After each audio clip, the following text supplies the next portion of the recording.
యుద్ధం చేస్తా అంటలేదు, నేనేం యుద్ధం చేస్తా అని అస్సలు అంటలేదు. నేనేమంటున్నా, దయచేసి మీకు దండం పెట్టి రిక్వెస్ట్ చేస్తున్నా, నన్ను గాంధీ గారి ఇంటికి పంపివ్వండి ప్లీజ్, దయచేసి రిక్వెస్ట్ చేస్తా.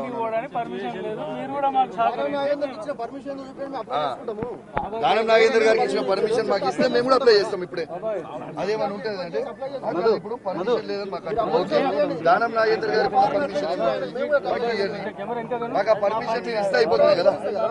మాకు పర్మిషన్ ఇవ్వండి. నాగేందర్ గారు ఎట్లా పోయినరు, మమ్మల్ని ఎందుకు పంపిస్తలేరు? కాంగ్రెస్ వాళ్ళని ఫ్రీగా మీరు ఎట్లిస్ట్ పెడుతున్నారు, మా బీఆర్ఎస్ పార్టీ క్యాడర్ ని మీరు ఎందుకు అరెస్ట్ చేస్తున్నారు, ఏం చేస్తున్నారు?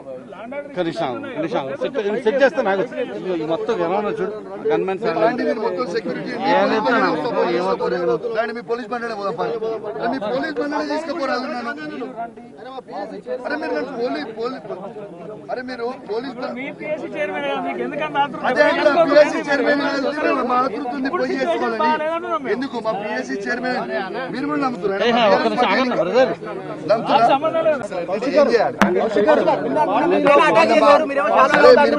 కదా. ఇప్పుడు కౌశిక్ రెడ్డి గారు దయచేసి గాంధీ అంటున్నాడు,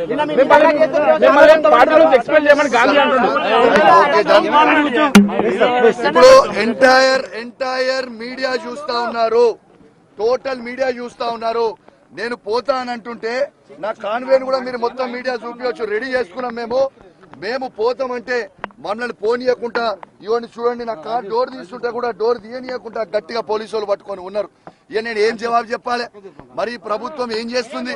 మరి గాంధీ గారు మీరు కాంగ్రెస్ ప్రభుత్వము అరెస్ట్ చేపిస్తారు కదా, ఇదే నా ప్రజాపాలన అంటే మరి నీకు నువ్వు తొడలు కొడుతీవి, ఇదంటివి రారి అంటివి ధనం, మరి పోలీసులు పెట్టినాను ఎందుకు అరెస్ట్ చేపిస్తురా?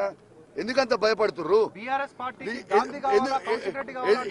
అసలు ఆయన బీఆర్ఎస్ పార్టీ అసలు ఇలా నేను ఇప్పుడు ప్రెస్ మీట్ లో మాట్లాడతాను. దయచేసి ప్లీజ్ మీ దండం పెడతా, మమ్మల్ని కొంచెం అలౌ చేయండి సార్, ప్లీజ్ సార్.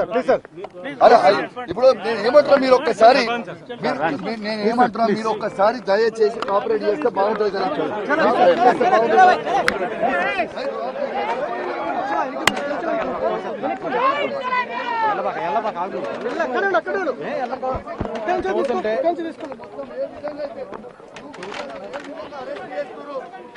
ఏమన్నా